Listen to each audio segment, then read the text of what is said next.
Whether it's for an anniversary or it's for Valentine's Day, this Inlay Wood Look is great for any occasion. As always, I'll make sure to put everything I used today down in the description box below, so that way you guys can shop those items if you would like to. If you're new to my channel, don't forget to hit that subscribe button, and let's wake up, prep these tumblers, and slay all day. Let's do this.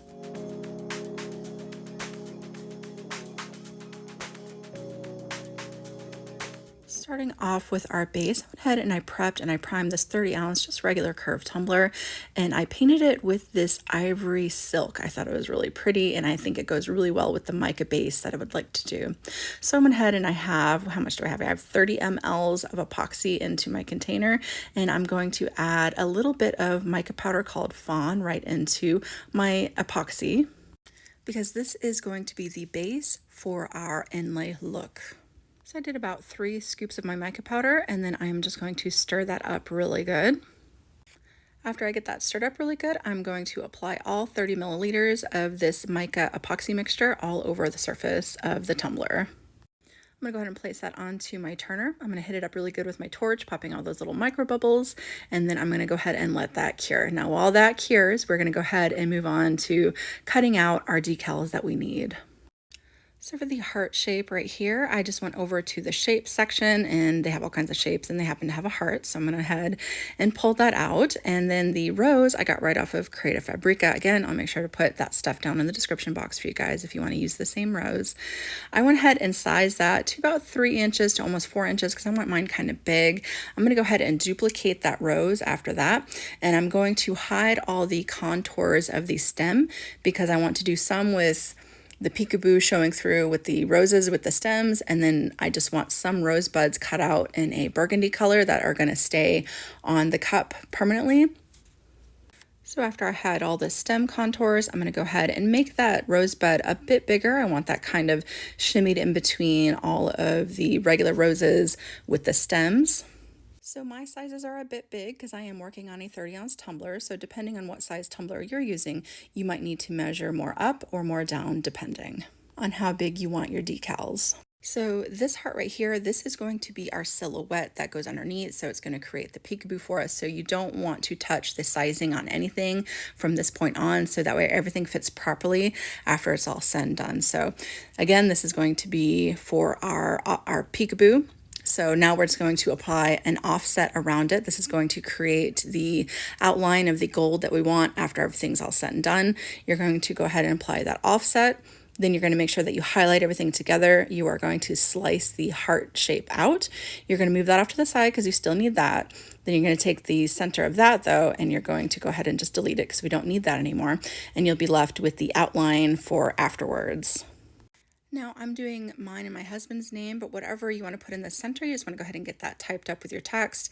Then you're going to go ahead and align everything down into the center of the heart, and you're going to make sure that you attach everything together. I just pressed weld, whichever way, attach, weld. That's what you want to make sure to do, so that way it cuts all out just like that when everything's all said and done. So now that portion is done. Now we're going to go ahead and take that heart one more time, our silhouette heart. We're going to duplicate that one more time, and we're going to bring those ones down to about 1/2 inch in size. We just want them really small because we want to place some randomly around our cup afterwards, and that same color vinyl we're going to be using for our outline. So for the rose and heart silhouette there, you just want to use a vinyl you don't really care about because we're going to be using those for a peekaboo. For the rosebud, you want to use a burgundy vinyl. And then for the offset and tiny heart, you just want to use a textured gold metallic vinyl and get those cut out. And then we're ready to move on to the next step. Our base is all cured and we're ready to get our peekaboo going. I'm going to go ahead and lay down my solid heart first because that's our main focal piece. So I'm just going to get that lined up at the top here, and then I am going to get that burnished down. Now to burnish down the heart, I just worked in the center and then just kind of made my way out.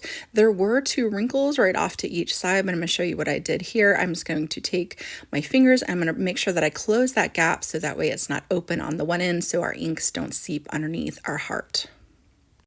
Then we will come through with our roses with these stems, and we are just going to randomly place those around the surface. So I placed one on the front and I placed one on each side of the heart. Now, before I move any further with any more of those types of roses, I'm going to come through with our rose buds, the ones that are going to stay permanently on the tumbler, and I'm going to go ahead and start filling those in just to make sure I know that they will fit. So I placed one under each one of those roses that were right off to the side, and then I came through and placed one right on the very back. Now, after I got those all applied, I decided to go back into my Cricut design space and I cut out a few more of these roses, but I made them a bit smaller. I didn't need the rosebuds for this part, but I did want these stems, so I'm actually going to lay just the stems on each side of the heart. So pretty much just wherever I could shimmy these in, because I really wanted this filled in with this look. So one's coming off the bottom of the heart and one's coming kind of off the top there. And then I decided there was a bit of a gap in the back, so again, I just used one of those smaller roses that I had cut out and filled in the back with that one. And this is how mine is looking. So now we are going to be doing alcohol inks right over top to make that wood grain look. And before I do that, I'm going to take it outside and I'm going to spray this down with my 2x Ultra. This is going to help and make sure that those inks don't seep underneath our vinyls, which I don't mind too much seeing as it's wood, but I don't want too much of that seepage happening. So sealing it down really good is going to make sure that that kind of helps out that process. All right, my sealer is all dry, and the two things we're going to need to make our wood grain is a brown alcohol ink, and I just used teak wood from Tim Holtz, and then I have my nifty 2-inch chip brush here. And to make that wood look, we are just going to take our brown alcohol ink and we are going to do a line from the top to the bottom. We are going to take our chip brush and we're going to swirl that color in, getting a little bit onto the bottom, and then just quickly back and forth. We are going to brush that until it's dry. You'll be able to kind of feel once it's dry. It'll kind of have like a tougher time pulling back and forth. It dries very, very fast. And then for the next line, you just do the same thing where you come up right next to that color before it, swirl it around with your chip brush and do that back and forth motion, and you're just going to completely cover your tumbler with this look.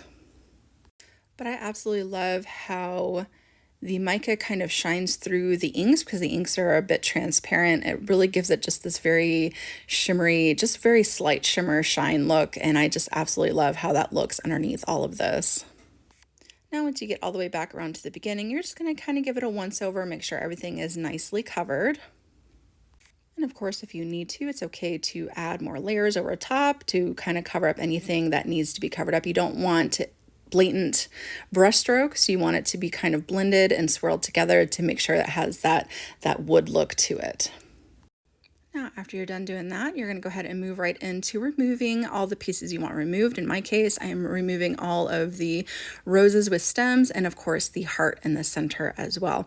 Now, this did look really cool with the blue too, so I mean that's possibly something else you guys could do. You could leave the blue on. It looked pretty nice underneath the wood color there. But for today's project, I am just going to be leaving the rosebuds.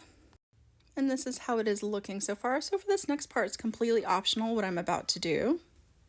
So I'm going to take that chip brush I just got done using, and I'm just going to wipe it a couple times on my gloved hand just to kind of remove any stiffness from the bristles or any extra ink. And I'm going to dry brush over the top of that inlay look that we just took off there. And it just kind of gives it, for me, a little bit more dimension and gives it just a little bit more rustic look to it. And to finish up my bottom, I'm going to take a little bit of rubbing alcohol. You want to be very careful when working with rubbing alcohol around your tumbler because if you accidentally splatter that onto the tumbler, it could kind of mess up our beautiful wood grain look that we were just doing. So just be very careful when you go to do that. I spritz it onto a paper towel and I'm just going to swirl the bottom. I pretty much do this process a few times until I get the coloring I like and it almost looks like a log. So I really like that look. So I just kind of do this until everything's all swirled together on the bottom. Now after that's all done, we're ready to apply another coat of epoxy over top before we apply our vinyls. So I am just going to give it a spritz of my clear spray once more before I apply the epoxy. I'm going to go ahead and put 20 milliliters of epoxy right over top. I'll get that placed onto my turner and I will let that cure before we move on to the next step. All right, she is cured, and before we apply our decals, we're going to go ahead and trim up our rim. We will also give the rim a little bit of a sand. The rest of it really didn't need too much of a sand, just up around the rim for sure to make sure we have a nice, beautiful, clean line around the top. Now we can go ahead and start applying our decals. So we're going to start with the heart first. So I'm going to get that placed so it's just stuck down in the center, just like how we did with the silhouette. I'm going to make sure that's nicely lined up and then just burnish off to each side. Then once you have that done, you're just going to come through and randomly place your little hearts down. Now I do believe I had about 20 of these, and I did end up using every single one. Now, I don't know if you would be giving this as a gift or if you're making this for yourself, but I ended up putting how many years my husband and I have been together. We've been together 20 years this year, married 16 out of that 20. So I put that on the bottom as like a commemorative thing. But you could ask your customers or whoever you're giving it to if they would like that on the bottom. I liked it. I thought it was cute. So into my last coat of epoxy, I ended up adding just a bit of dusty pink and a little bit of Jupiter just to kind of give it just a little extra shimmer to it because, I like glitter. So just remember that when working with those ultrafine glitters, a very little bit goes a very long ways when you just want to add a little bit of sparkle into those final coats. Whether you take this design and duplicate it as is, or you take it and let it inspire you to create something that is completely your own, I hope that you guys had a lot of fun watching this tutorial today. Again, if you're new to my channel, don't forget to hit that subscribe button, and I will see you guys next time.